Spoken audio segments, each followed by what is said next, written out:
short hiatus, we're back with Just Sayin. I'm Anne-Marie Battistone, and of course I have our selectman here, Christopher Weeder. He's with me, and we haven't been in for a while because there were no selectmen's meetings. I just wanted to mention a couple of things. I do recommend, not that you stop watching us, but I do recommend that you watch the meeting watch the video, because you get the whole effect. You know, when we come here, we talk about, we talk in depth, I ask him questions, blah, blah, blah. But seeing it is another aspect of understanding what goes on. It's worth seeing. You forgot to mention, the selectmen's meeting is what they should watch. The selectmen's meeting. Well, yes. They know on YouTube, on cable. Well, they wouldn't think we were talking about ZBA. Well, they don't know you're that. Here. They don't know that. Oh, yes. Yo, ye of little faith. Yes. Okay, I'm curious to know about what's happened with Quaglieri. Any news on that? Because that was at the last meeting where he came and spoke, and with regard issues to about the 194. Correct. Okay. There was two issues. One was a issue before the ZBA, which was the whether or not the cars could be stored down below, and the ZBA voted 5-0 to grant the appeal. Right. That was you. Correct. And allow the cars to stay there. The investigation is ongoing with regard to how the access to the building happened, and was it legal, was it right, is it in conformity with the bylaws, is it in conformity with building and fire inspection laws. So and that's still who's ongoing. Conducting that? I think that's being conducted by the town administrator. She's looking into that. But does Quaglieri have his own attorney? No, he hasn't. He hasn't filed suit or anything. He just wants to see it done right. So he's waiting, and hopefully we'll get to the bottom of it. And the important thing is to set policy so that we don't do it again. Right. We may not be following the rules properly, and hopefully we'll get to the bottom of it and be able to do that in the future. Let's hope so. Yeah. You know, I have to tell you, I am amazed that you can answer all these questions, because I know at that last meeting, I mean, I don't know, I consider myself reasonably intelligent, but I listen, and then this one says this, and somebody says that, and it goes on. And then I think the average person going in there loses track, because things are being thrown, kind of back and forth, and if you don't know every reference, then it becomes kind of boring, and you say, why am I But we had a very small crowd. Yep, we did. We had a good crowd. And we had a good crowd. We had a good crowd. Because it was David. Nice to see people coming. Yeah, David Rosenberg is becoming sort of a regular. Yeah. And we have something to say about him later on, because he's a good guy. Okie doke. Now, the other thing that was unusual about the last meeting was, I think somebody put out the word organic, and I think she meant, I'm not sure whether it was Cece or Blythe, but I think they meant this exchange and talking, because really we in the chairs were talking quite a bit. Yes, you were. Even I piped up. Yeah. Mostly David. Yeah. And it was unusual, because prior to that, I never remember going to any meetings where you had that feeling that you could speak up. Right. You waited to say, are there any, and towards the end, Jim Leon used to say, does anybody have anything to say? Right. But that was fairly recent. Yeah. Yeah, no, it's nice to see, and obviously sometimes it won't be able to happen, but I think it's good that we can get the audience to participate, and they're comfortable enough to participate. I think that's the important thing. You don't want people to be fearful of being able to speak out. Or retribution. So I think it's great to see that people are coming, a few, and people are asking questions. I think it's great. But we're going to talk about that matter of the public comment later, because that came on. Okay. Okay. Again, but before we go to that, I understand the board had asked for all of the communications from the town administrator to be put online. Right. So part of the transparency is that the people can, again, participate at home, or they can at least look at the agenda and understand the different articles and what the selectmen will be talking about. Now, I sent something to Jen. Jen should be able to put this up while we're talking about it, so people can actually see what we're talking about. But I guess there's 4 pages of sort of comments, but there's a whole thing. It's just Battistone is 132 pages with all the references, anything pertinent, any emails that were sent back and forth. Correct. But I guess she thinks it starts on page 3. Yep. Those 4 pages where it's easily readable Right. It commentary. just sort of gives you an overview, the cliff notes, we could say. Yeah. Plus the motions. Right. Yes. So Right. it's very helpful. All right, so that's something good for people to take a look at. And later in the show, we're going to tell you how to do a citizen's petition for the warrant. Do you think some people will resent that? Nope. And All somebody right, may want to okay, do one. you We'll read see. it, okay. Got to get 100 signatures, so that's the tough Yeah, part. or depending on which. Yeah. Right. But all righty. Okay. All right. Now Todd Lindmark, he is the financial officer. Correct. Okay, what is that? What are his credentials? He is actually, he has many. He's actually a certified, he is an attorney. Oh, he is. Yes, an attorney. He's also a certified insurance broker. Huh. And he's also, I think he has his, I do not know if he's a CPA, but I know he has an accounting background as well. So yes, he's very, very accomplished and has great credentials and doing a great job. Doing a great job. Because, I looked into that Unibank. Yep. And the reason I did that was it reminded me of the name of the bank that Maxine Waters was mixed up, which was the One United. Yep. Or One something like that.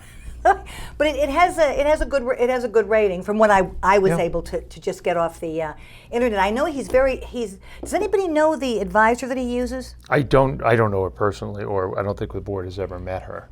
But they seem to do a very good job for the town. Yeah. I mean, to be He able seems to save to think 16. she's peerless. Well, to save 16% of taxpayer money, that's going to be great. It's over $1 Isn't million. that the whole point of redoing Yes, the bond? to save money. Yeah, but I imagine a lot of communities do not take advantage of that. Whereas by making the bonds callable, the town can take advantage when interest rates are dropping. Isn't that common? Even I knew that. Isn't Well, that common I mean, believe it or not, think of the number of people who don't look at mortgage rates and think about refinancing. They just say it's too much work or they don't want to do it. But he's on top of it and certainly saving us money, which is $1 million goes a long way somewhere else. Yeah, 16% is. Yeah, it's great. You're doing Now, a good job. the confirmation of transactions go only to him, or does Blythe also see those? I think it's in his office. The treasurer and him work together. Actually, the treasurer also and him work together on this. So they handle this. Because towards the end of the meeting, and the fellow's name, and I've already forgotten it, but he came over. He had not been to the last town meeting, and he was seeing all these figures with the warrants. And he came over. He said, "What is this?" He said, "Wait a minute." I said, "Well." So Blythe had said, but he didn't. I told him to call Blythe's office, but he left, and so Blythe had said he should go to Todd's office. Yeah. To go and see that it's from the budget. Correct. These are basically our weekly expenditures or monthly expenditures that we're basically moving to approve.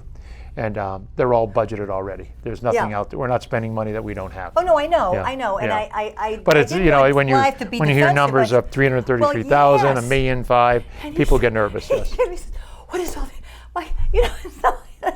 That was Sam. But that was good. all That was right. good. Now, again, confused on my part. I Okay. find all the talking back and forth. I have to say, on the parking lottery. Okay, first of all, when, where, and who for the parking lottery? The lottery is going to be it's for residents of Norfolk. Right. And it's for, I think it's 32 spots or 33 spots up on Liberty Lane. 63 applications for 32 spots. That was this last year. This last was last year. year. Oh. Yeah. And- So this year they're going to open up the lottery again. We don't know who's the going to apply. lottery to permit you to buy. To if you want, yes, to buy. Okay. And that's why we talked about the rates. One is, do we want to continue to do this? Which I think it's a great idea. If there's especially on Liberty Lane, those parking spots are pretty premium spots. Gives you easy access to get out onto the main roads. Those roads are always going to be plowed, and you just come right across the street to get to the train. And then obviously Old Town Hall parking lot is the other lot they're referring to. So what happened before there was a lottery? People just went up there They helter were- skelter, whatever? Well, they weren't really allowed to park up on Oh, they Liberty Lane. weren't? No, Liberty Lane, this was just added, and I guess if they were, they were just parking there. They were just, nobody was actually doing it properly. Anything about it. Right. And I think Old Town Hall has always had has had opened that lot for a number of years now. So for a lottery. At some point, somebody said impacting the merchants. That's not merchant parking. No, it doesn't. No, they what the key was, and I think Kevin Calcutt brought it up, is where I think you say the building where Silla's is, Yeah. all the way down to the corner. Those spots are not part of that because we want to make sure the merchants and customers Right. can all get into Behind those. Silla's and at the side of Exactly. Walgreens. Exactly. Yeah, those are not part of them. It's up further. All right. Yeah. Now, okay, so and that permit runs from the beginning of October to the end of the following September. Correct. Okay. Now, presently or in the past, Liberty Lane, it was so if you won the lottery, if you paid $104 Right. for a spot Yep. with no specification. Right. And then you know where I'm going with it. And then the old town hall was 75. Correct. Why is it being doubled? Well, Blythe had asked each one of us individually what we thought about that. Should we think about raising the rates, especially where we had 60 some odd applicants and only 30 some odd spots? And I guess Kevin was comfortable with, I think Kevin said he was comfortable with leaving them alone or not charging anything. And I looked at it as, again, it's an opportunity. If we have a demand out there for these spots, then we should try to generate some revenue to cover some of our costs to maintain them. We do plow the old town. I mean, I realize the water building's down there, but we do have to plow that entire lot regardless. Who plows the upper lot? That is the MBTA does the upper lot, but the town is responsible for Liberty Lane. So they're plowing both lots. We're plowing it. So we're plowing it. So if we can generate a little bit of cash, save the taxpayers still a little bit of money, but generate a little bit of cash to cover the cost of plowing, weeding. Even you think about it, the granite blocks are a great deal of those granite sidewalks are all in that area. Anything we can get to pick up some of those costs is great. So I felt that by increasing the rate, why not? If we have a demand, and if we suddenly find out that people don't want to park there anymore, then you know what? We relax it a little bit. But there's a demand for it. It's less than you would pay the MBTA for their lots. Now, so why not take advantage of that? Now that figure of $960 came up. That's what if you parked every day at the MBTA If you're lots. paying by day. Yeah, you day would by pay day. $960. That's somebody figured So, that out. yeah. I just thought doubling it was too much. Yeah. I mean, why not just take it up at 25%? Yeah. Well, I think it was low to begin with. I mean, if you're saving that much money, you're still saving an awful lot of money. So I said, why not take advantage of it? Capitalism, it's wonderful. No, I have no problem You know? with that. I'm just saying that. I mean, do you think people are going to fuss about? I mean, No, I think they're they're going going to get filled up. I think people will buy them very quickly.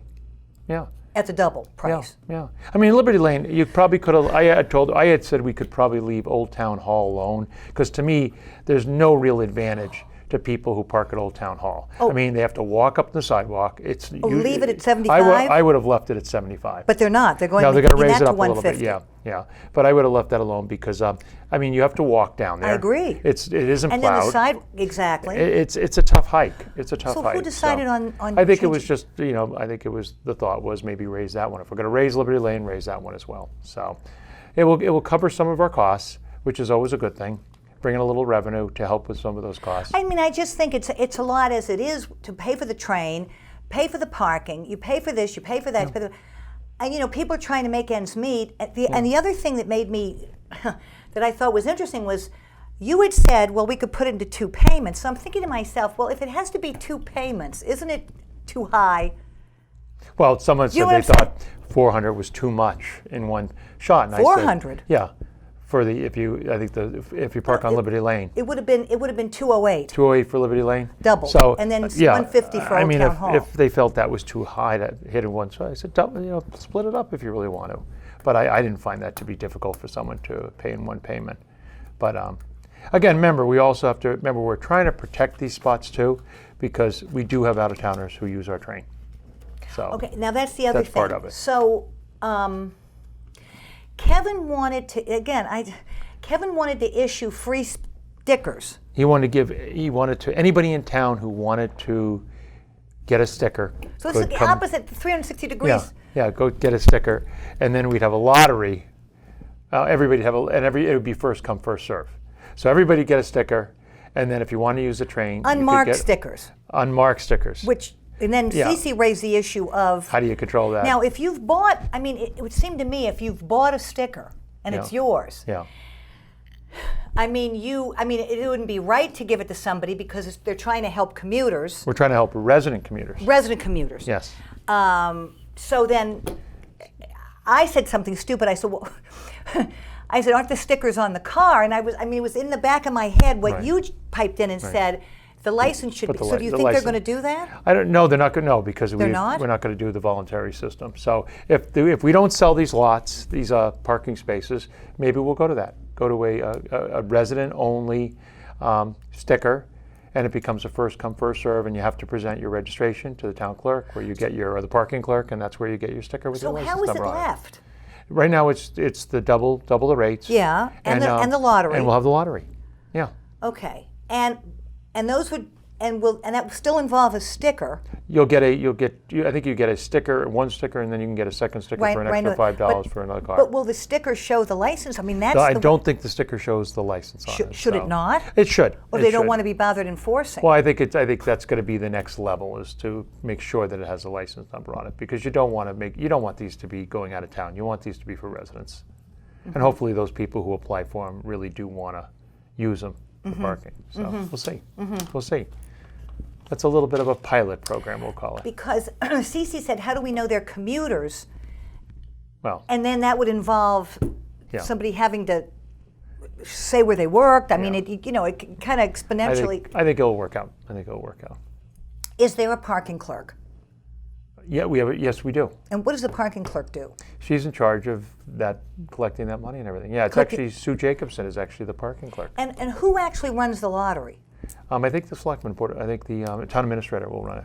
Yeah. And do you know where that's going to be or when? I don't or yet. You don't yeah, yet sometime know in that yet. September. So we'll find out, I'm sure. So people are just going to draw numbers? That somebody's going to draw numbers or that type of a thing, or have a. Yeah. Okay, another thing that was a little baffling was there was some talk about 3 spots behind Town Hall. Right. And God bless Ernie Alex. I'm coming again. It'll only take, the 3 spots will only take 2 cars Right. in today's cars. Right. Ernie brought up the point that the planning board had said there had to be a certain number of parking spots behind there, and that those 3 were included in what the planning board wanted. Correct. What do you know about that? What I think Ernie was saying was that when the building was built, like most buildings, is there's a required number of parking spaces. Those 3 spots are actually included already in the required parking spaces Right. for Town Hall. Correct. So therefore, we really shouldn't even be asking or what are we doing? I think it's how do they? They're actually doing them for charity, right? They're auctioning. what was they, that? I guess For they charity auction. auction. What was Yeah, they that? auction them off, I guess, every year. But really, we shouldn't be doing that because these 3 spots belong to the town and are part of town hall parking. So it's one of those things that has to be looked into, because if I guess according to Ernie, what the planning board agreed to when that building was built is no longer being followed, and they're actually auctioning off for charity, which is a great thing, but it's actually illegal to what the planning board agreed to when the building was built. So they should probably do an amendment to the decision when that building was built to allow these spots, and then they can solve that. And are they the ones that are back? There's like a little Correct. There's a little smaller area lot, back there. right? Yeah. Yeah. Because I heard somebody say charity auction. I said, what are they talking about? Yeah. So what's that? Again, I guess it's the first time I heard of it, that actually the money must go to some charity. I don't know which charity, but we'll hear more about it for sure. Huh. Yeah. We learn something new every day up there. I don't know how, honest to God, so some of this that you talk about with me, did you learn some, you've been in the ZBA, so that was a basis, but did some of it you learn, you had to go to some kind of a class in town? No, as we a new didn't learn any. selectman? Yeah, we had to go to class, but it had nothing to do with any of what we were talking about So I here. don't know how you remember I all fake this- it well. How you, I fake it how well. you I fake it well. answer all these questions. Most people could do this too. It's easy. No, That's false modesty. Forgive me. very easy. All right. That takes us then to town. Okay, charity auction. All right. Okay. Yes. So that takes us And we'll to hear more town- about that, because we obviously got to fix that. We have to fix the planning board decision to reflect this. And so just to be clear, nobody knows yet when the lottery's going to be. That will be sometime in September. Okay. And that's going to go, so maybe we'll talk about it here, Yeah. or there'll be somehow it'll be publicized. We'll hopefully, let you know. Okay. Now, about Town Hill, that 100. In other words, when they first started talking about it, was talking about a fee. Yeah. But then Blythe said those checks are not cashed, Right. and they're kept and returned if everything's left as it should be. Correct. And you made the point about public service organizations Yeah. shouldn't have to pay. Yeah. Yeah, we're talking the Girl Scouts. We're going to charge the Girl Scouts $100 because we think they're going to go up on Town Hill and make a mess. I mean, the whole idea behind the Girl Scouts, the Boy Scouts, and there may be other little youth groups, is that community service, goodwill. Your kids. So you sort of feel like, are we, maybe, I don't mind if you want to do it to the farmer's market. I don't mind if you want That's to do an it to a enterprise, band. as you said. Yeah, I think if you're, I think those things, it's okay to do that. But I think some of our local organizations, such as Girl Scouts and Boy Scouts, Cub Scouts, Brownies, I guess they still do, we expect them to be a little different level. And we know they're respecting our town. And most of them live here. So I thought it was odd that we wanted to charge them. I think we could have gotten away with that. But we're gonna actually set a policy maybe to say that nonprofit town organizations would be exempt from that. So that will be coming up this fall, I think probably in September. But then the point was moot because then Blythe said that the checks aren't. Yeah, I mean, so. yeah. All I could So think is someone they make you canceling deposit. someone canceling the check as soon as they write it, and it'll only cost them $5. So make a mess of Town Hill, and you only have to pay $5, right? So yeah, it was. It's it's an interesting policy. Okay. So, oh yes, and Kevin said something about wanting to get more of a relationship with the boys and girls. What was he thinking? Do you know what he was thinking No, of, or you don't I know? don't. Okay. No. Now, but Ernie was at the last concert, and I was there, and I saw Ernie there, and I don't remember this, but he said he heard the guy, one of the musicians, warn the parents about the edge of Right. the Town Hill, and then Ernie went on to say that wall is too high by between 8 to 12 inches. Right. And it needs a fence. Now, is that a state law? It's building code law that because of the height of that, state. it would require a railing, and maybe not a fence, but a railing, because someone could go walking off of that, and Right. they'd drop almost 5 feet. And Ernie's point was, and it's a very valid point, is that the town knows about this. The town was made aware of this. Bullock took it up too, didn't he? Yeah, and so it is actually a liability to the town that if someone actually did, I think CC used the term, took a digger over that wall. I think she meant a header, didn't she? He said a digger or a header, yeah, but I think she said a digger, and that the town would be responsible. So we're going to have to, again, it's another thing I mean, we're that going to would have to be a address. big. Because the insurance would not. No, If they no, the found, town I would mean, be, as soon as they found out, oh yeah, they would be all. town would be nothing. liable. Town would be liable. So we're gonna have to address that. The important thing is obviously whatever this railing has to be, is it should be appropriate for that wall. I mean, I don't want to just put a fence But up. when you say railing, Yeah, some kind of how do you distinguish it? a railing, something that people see, so they know Of a that they're not certain height. Yeah. Oh yeah. It would have to be probably. I think it could probably have to be 29 or 32 inches I was just going high. to say. Yeah. So that people will see it. Probably a two rails, so Yeah. people see there's actually an Yeah, edge there. yeah. Because So, to do any kind of a wrought iron well, it may would have, be very expensive. it would right? probably. I It'll mean, it probably would look a have lot to, better, but it'll it'd be, probably have to be some kind of wrought iron. you mean to Yeah. be in Yeah. keeping with the wrought iron on the step I would that hope goes so. up? I would hope so. I mean, I don't think I'd want to do it in white plastic. I think that would be inappropriate. I mean, I can foresee, granite blocks. I mean, granite posts with some black wrought iron railings would look very, Forkian. Yeah, I think it'd look nice. But that would be very expensive, wouldn't it? It would be. It would be. That's why we're collecting all this money from the Oh, commuters. God. I'm trying to cover the costs. Oh boy. Okay. Okay. Touche. Okay. So there were some roads that were approved, and I thought one of them was one of them, the Ox Pasture Way. Yes. Belonged to that fellow that was at one of the ZBA meetings. Correct. Was he not? With the three Correct. houses. Yes, Carlson's. Yeah. Yep. And what was that all about originally with those houses at the ZBA? What was that issue? If you don't mind. It was all one. The two of the houses were on one large lot. So what the family wanted to do is subdivide and then build a third house and have all three on a private road. And that's what they want. And you know what? And they had all the right to do it. So that's what that was about. But they weren't approved. Oh, they were approved by the ZBA. Oh, sure, we approved was? them. Yep, we approved them. And so they were approved. Yep, the development was approved. Oh, okay. And so now what they wanted to do is name the road. And I guess he went back and did some research. And that was 1853. Yeah. Swanson found a deed. Yeah, he found some deeds. So Oxon in Norfolk. and I think it's great. I think it's great. It's actually a nice name. I think it's actually very appropriate. Yeah, especially on North Street. Yeah. Yeah. So good for them. They've been down a long time, the Carlsons. So Now, good for them. not to be too crazy, but I mean, why stop now? I was chuckling and laughing about the whole thing with the little room at the so-called substation. Yes. At the fire station, Correct. police substation at the fire. And I was, I was thinking, so, I used to read all those Nancy Drew stories, which you probably I did not. did not. Okay, it was like a girl's thing.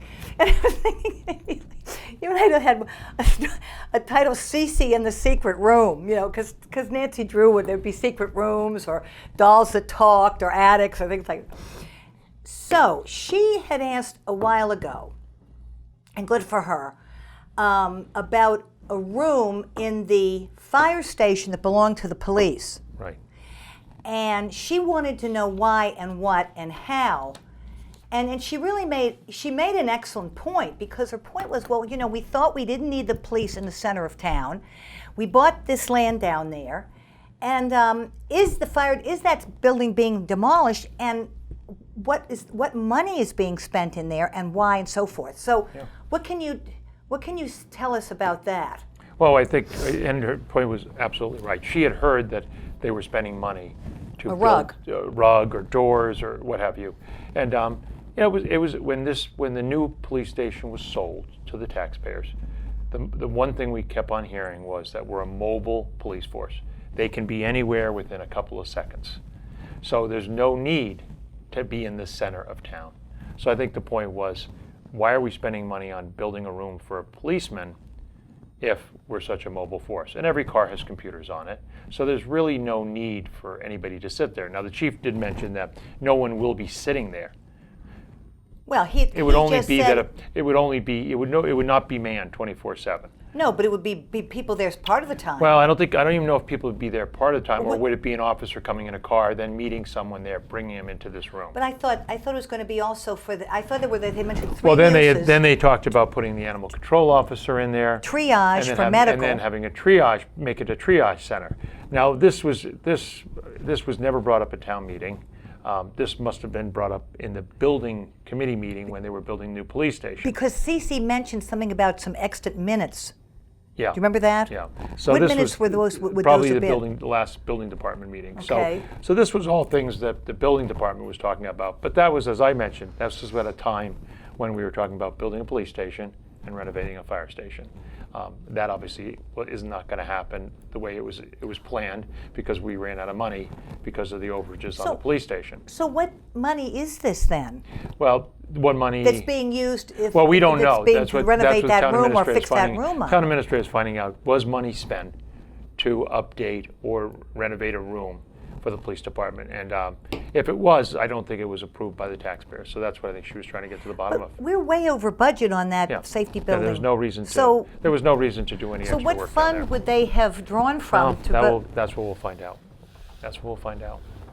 Whether it was Is taken there a from the- slush fund? There is not a slush fund. It would either have to come from the police budget, or would have to come from that project budget. So hopefully we'll Which find project out. budget? The police station. So hopefully we'll find out that nothing was done. That would be the best answer. Because I find it hard to believe. And then I remember him saying, well, it's just a little room. Yeah, doesn't matter. That's not the point. Yeah, not the point.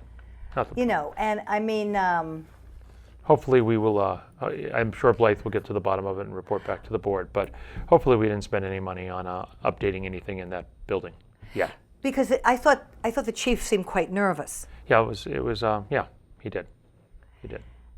And then the other thing was that it seemed like 1 minute he'd be talking about, oh, by the way, let me just, as an aside, are they calling it safety building because police is a trigger word? Or why are they calling it safety building? Up on The new one. The new one? I think that's the new term, public safety. They don't call it a police station anymore. They call it public safety building. It's the new nomenclature. So, I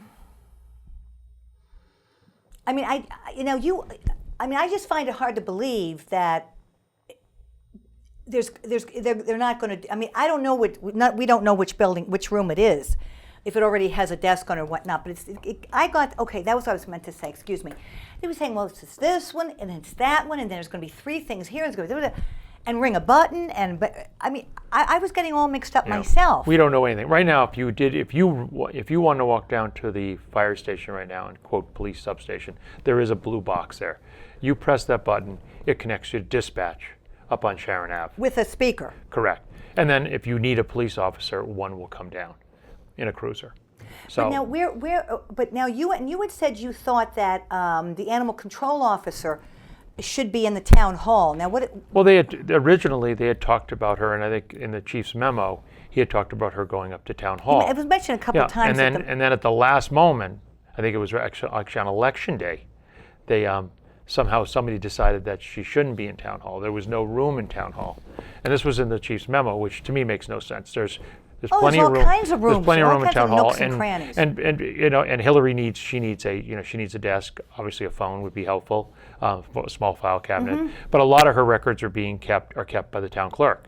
So it's actually an appropriate place because the town clerk works hand in hand with the animal control officer with regard to a number amount of the paperwork that's done in animal control actually goes and is stored by the town clerk. So I think it's an appropriate place. Is she a police officer? She is what's called an SP. Norfolk is one of those towns that has special police, which was years ago. An individual could be appointed as a special police officer. They don't have to go to the academy, but Ed Nolan, who is our energy management director, emergency management director, he actually is a special police officer too. But they're not part of the police force, but they actually are special police if needed. And they were all appointed back in the day when you did not have full-time police forces like we have today. So she's what's called a special police officer. Does she carry? She does carry, but as an animal control officer, she is allowed to carry. Yeah. If God forbid she had to put an animal out of its misery type of thing? Correct. And what about cuffs? She carries cuffs as well? I don't know if she carries cuffs. I don't know what her at what level as a special police officer she can enforce the laws of the police department. Beyond my purview. Now, okay. Another question about that area down there. Now, the town paved the Federated Church parking. That pavement extension. Correct. Was that with the idea that they were going to rebuild something down there and they would have more parking? Because there's no parking. There's no parking now, right? I mean, when the police were down in the old building in the center, there was just a couple of places in the front. Well, the idea is the town bought land from the Federated Church. Right. Okay. And when the buildings get renovated, built, there will be additional parking in that area. So that's the idea. And who maintains that fence around there? Well, I guess we own it, or we're leasing it through December. The fence. Yeah, and according to the facility director, it's needed to protect the back area so people don't go up there. I'm not. Did they do that before? No, I'm not convinced we need it, and I think it looks atrocious over there because the weeds are 6 feet high. Yeah. So I think town administrator is working on getting that area cleaned up. Get the DPW down there to maintain it and cut the grass and make so it doesn't look like an abandoned parking area. Because that area was open anyway, right? It actually wasn't. It was not. There was actually a lot of rock in there and trees in there. So you didn't notice it before. Oh. Yes, it was very rocky. Oh, right. But we do have cameras, and I just don't see any real reason right now, unless we're going to start work, to have this ugly fence and have weeds 6 feet high over there. It doesn't really help our center. It doesn't help Dunkin' Donuts. Doesn't give an appeal to the center of town. Now that property next to Dunkin' Donuts is privately owned. That's owned by the owners of Dunkin' Donuts, correct? And what we've just been talking about is town-owned land. Correct. Because somebody was telling me that there's a big swath of land that goes from North Street, actually on the other side of where Ernie is. Okay. That goes around in the back there. Yes. And behind those houses. Yes. Is that private, do you know? I think that's owned by the, Stony Brook. I think Oh, really? I think that's all owned by Stony Brook now. Yeah, there is some private owners of some of it on Union Street. There is some private land over there as well, but most of that land abuts is Stony Brook land. Oh, all right. Yeah. Okay, I think that was, okay, the other thing was, there was something else, and I can't remember now what it was, some other, can you think of anything that I've missed? Seemed to me there was something else, but I've come to the end of my pages here. It couldn't have been too important. Was there anything? Couldn't have been too important. Well, now, the other thing is that we have here is the how to, for a citizen to petition for a warrant article. So we've got these, there's a different form for, well, actually. One with the annual town meeting, you need to have 10 signatures, and the special town meeting, you have to have 100 signatures. Right. Right. And that would be something where, and Jen's going to show this. So there's a sheet here with 20, but it's sort of like when you get the signatures for the For ballot questions. Correct. And then those have to be certified, and so then you need, they want to know the type of article. Correct. Well, I guess you should Subject start matter. with why would someone want to do this? That would be the way you'd want to start this. And I think you brought up a good point in a zoning board meeting, I think almost a year ago, is that the constant continuation of hearings at the last minute. So in other words, you were filing into the room, and then we'd get up front and say, "I'm sorry, we're continuing People this." making plans. And it was upsetting, and I know it was upsetting to you at one point, that you're allowing these applicants to continue, and I've made arrangements tonight to be here. So I think you had made the mention that you would like to see a change in the zoning that says you have to file a continuance, I think 48 hours, Well, it has 72 to be hours some ahead of kind of reasonable- some period of time. And as I mentioned to you, is the process I would suggest is for people to do, if they have something they feel, is bring it to the appropriate department. Obviously, that's a land use issue, so you'd bring it to the town planner. Without doing this. Without doing this, and say, hey, I think we should change the bylaw and make it so that you have to contact the land use office 72 hours, 48 hours ahead of time. And just write up a simple statement. Yeah, and then he would actually pass that on to the advisory board, and if they approved it, that would become an article submitted by the town planner. Now, if he says, I don't, he would submit that. Now, if he says, no, I don't think. Rich McCarthy. Correct. If he says, no, I don't like that idea, or I don't think that's important enough, then you would go to your step, which is say, okay, as a citizen, I'm going to file a citizen petition. Right. Yeah. And that's how you would do it. So it would be for something the town really didn't have an interest in at this time, or the advisory board didn't feel was pertinent or important enough, that you felt was important enough, and then you would you either do for the annual meeting, which is in May, or the special town meeting, which we usually hold in November. Because Black did mention that during the Board of Selectmen's meeting. Yes. And so the warrant is going to be opened I think it's September 3rd. September 3rd. Yes. Now, there's already a number of articles. Yes. Yeah, typical standard boilerplate articles. Okay. Yeah. And how long, and so, because I notice on here it says last day to submit petition. I mean, if you did come to the point of having to use these forms. So when will that, because I think, actually, I should thank Anthony, because Anthony sent these to me, so I would have them, because I went to David, for help. And somebody had given this to him, because I think he submitted one at one point some time ago. Then Anthony Turi emailed these to me, so I would have them tonight. But so I thought Anthony said something about they would be closed like 7 days before the annual meeting and 14 before the special. Does that? That's probably. You know anything? I don't know I don't know exactly the last date the warrant closes, but I don't know if this petition has to close in conjunction with the warrant, or so we should find that. That's actually a question you can ask Anthony. Well, somebody said here last day to submit. Yeah. So what is that? So We don't know. You probably should ask Anthony. That's a good question for Anthony. But you will let people. The board will let people know as well, right? Oh, sure. And so and the other thing that was kind of, I thought it was kind of a nice thing is David Rosenberg.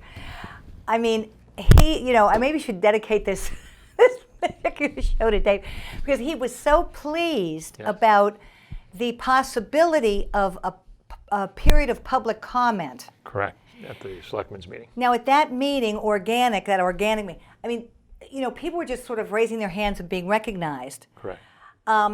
So it hasn't been determined how that's going to be going forward, whether there'll be a period of time, whether you need to submit. How do you think that's Well, going right now, I think it's good. I think it's going to happen. Years ago, that was part of the selectmen's meeting.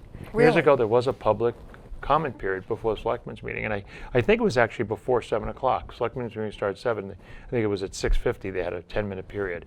So I think what Blythe's going to do, the town administrator, she's going to submit the quote public comment period boilerplate that we put together to town council, make sure that we've met all the state and local laws, and then the board will approve it, and then we'll probably in the near future see a public comment section at town meeting, which I think at selectmen's meeting, which would be great. Because again, it's similar to what you folks who are coming to the selectmen's meeting are doing, is you're expressing concerns on issues that are on the agenda. But what this public comment period will allow is, if someone's got a concern that is not on the agenda, Oh, right. they can bring it forward. The board will probably not take action on it. They can't Right, deliberate right. on it, but at least it brings it in front of the board, and therefore it can then be addressed. In other words, it gives people will then know they're being heard. Again, it's part of the transparency. People will know they're being heard by the selectmen, and it isn't one of those things they can say, well, I told somebody and no one did anything. Mm-hmm. Now they have an opportunity to come before the Board of Selectmen, air their concerns, And it's on the record. and it's on the record, and then the board will have to at some point either address it or dismiss it. But at least they've heard it, and I think that's a good thing. So it's not clear how that's going to unfold in terms of whether people have to submit something in writing ahead of the meeting. I think the general feel of the board, even at that meeting, was that they shouldn't have to. I think if you can, great. If there's some technical background to something, sure. But there's no need to. I think if you do that, you're going to lose the spontaneity that we really want. Yeah. And that's what we really want on this. We really want to let people, if they see something, they could say, I want to air this to the Board of Selectmen. I want them to hear me. But I think also that Blythe was, because I know there've been some issues where things were said and there were objections, or the way things were said, or the things got too rambunctious and so forth. You've got to be very careful. Judgment. You've got to be very careful, and the chairman has to be very careful as to where he lets it go. The board can't deliberate. You want to keep it civil. If there's legal matters pending, obviously no one can talk about that. So you got to set some parameters to it to make sure that we don't get ourselves in trouble. That's really what it comes down to.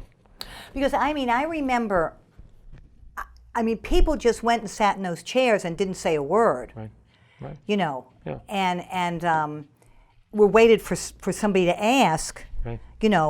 And so it was a very different culture as far as that's concerned. Different Now, culture. Jim Leon towards the end would occasionally ask people. Yeah. And I know one time, I remember there was a pretty heated back and forth. It wasn't between you, it was not you, but it was somebody else in the ZBA with a woman in the audience. Okay. Do you remember that? Well, And that was on the, been a few of them. that was, Been a few of them.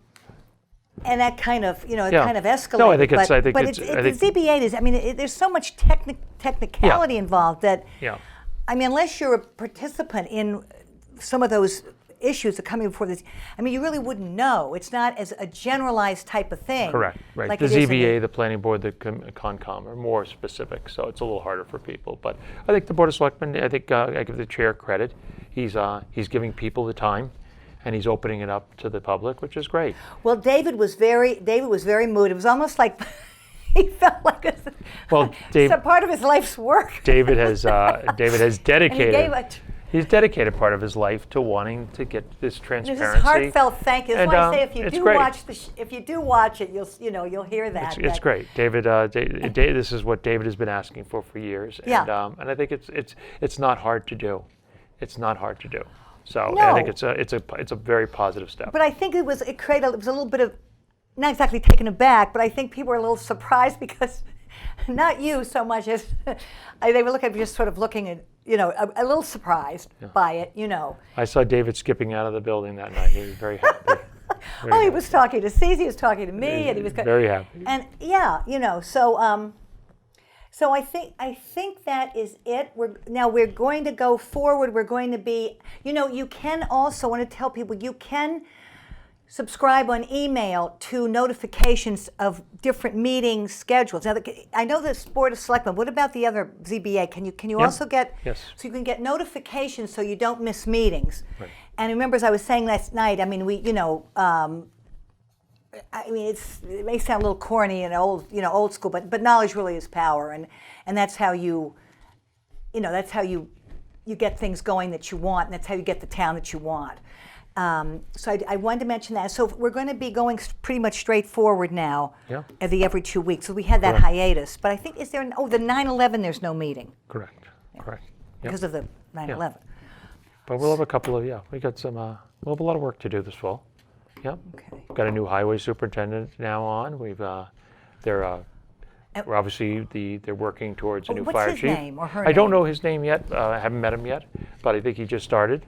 So he's replacing Tom Benedetto, and they're obviously. And what about McGee? He left as well. No, he hasn't left. No, he's still. Is he going to? He's going to retire. I don't know if it's in December or in June, but he's going to retire. Paul Vito, who was was one of the supervisors down, he retired. Was he Butch's relative? He was Butch's brother. Yes, he was Butch's brother, and the search is continuing for the fire chief. We're down to I think 3 or 4 applicants, so they're going through that process. So we'll be by I think September 3rd meeting. Blythe hopes to have recommendations to the board for a new fire chief, so that'll be good. And then we can start the process of the new fire station, because obviously you want to have your chief in place before you start looking into that. So yeah, there'll be. I have a little. I think we have 5 minutes. I don't know if Katie can. Yeah. Okay. I know it's just a story about Butch. When I had first moved over there, there's a little corner that comes up that was my property. It comes right up to the where that wooden sort of it also like a goal post where the flag is hung. Right. And so I get a call from Butch, and he says, we're going to do this, that, and the other, and we're going to take down the tree. I said, "You're going to, huh?" And so they wanted that little triangle that's there, where there's a memorial for, and I can't remember his first name, Mr. Allen, who was Patrick's father, that were over there on the other side of the track. Correct. To have a memorial there for him, and they were going to fix. And so I remember I got a hold of Scott Brown. I said, "What is going on?" Because it was just like it was a done deal. And then I finally understood, and so that little corner there, I think it's called something's. Is it Allen's? Not Allen's Crossing. No. Keenan's Crossing. Right. Keenan is the last name, Right. but Patrick's last name is Allen, I believe. Yeah. Isn't it? Patrick's his son. Yep. Yeah. Yep. But he's not a Keenan, is he? I think maybe I think he is. Maybe. Okay. Yeah. Yeah, because if he's a. Yeah. And so it was the craziest thing in the world. So they had a little ceremony and all, but it was just the craziest thing in the world that he would call up and say, "Well, now this is what we're going to do, and this is what's going to be called." Blah, blah, blah. And never can we do this. That was Butch's way. That was Butch's way. Well, listen, thank you for watching Just Sayin'. We hope you enjoyed it. We hope you learned a few things. And thank you again for coming. We'll be here in another couple of weeks. Yep, September 5th. With your selectman in mind, Christopher Weeder, and I'm Anne Marie Battistone. You've been watching Norfolk Public Access, and this was Just Sayin'.